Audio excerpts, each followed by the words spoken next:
Hi, this is Edward Smith, video game correspondent with IB Times UK, looking today at what is probably the best game of 2013 so far, The Last of Us.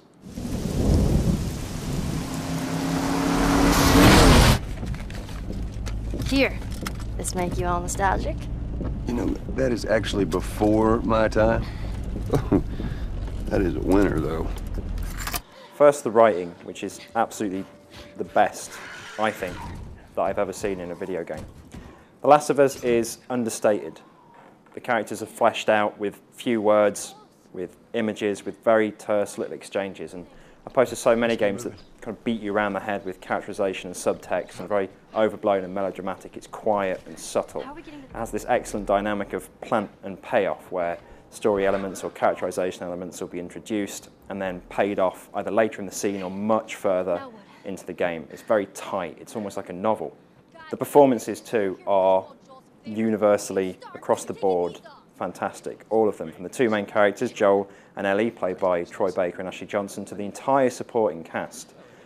Voice acting is not just great, motion capture is great. You get the looks on the faces of the characters. They really emote, they really bring something to the fore, again, without words. It's all done very, very subtly. Combat, as well, is superb. It's terrifying, it's nasty, it's violent. You really feel relieved when you get out of a fight, and you do everything you can to avoid it, which is exactly how it should be. It really suits the mood and the tone and the kind of misery of the whole game.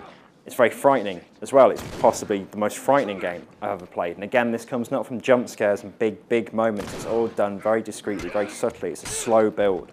The creatures you meet, who are, I guess, like zombies, but not zombies, have been infected with a fungus, which makes them feral and aggressive and gives them these horrible growths on their head.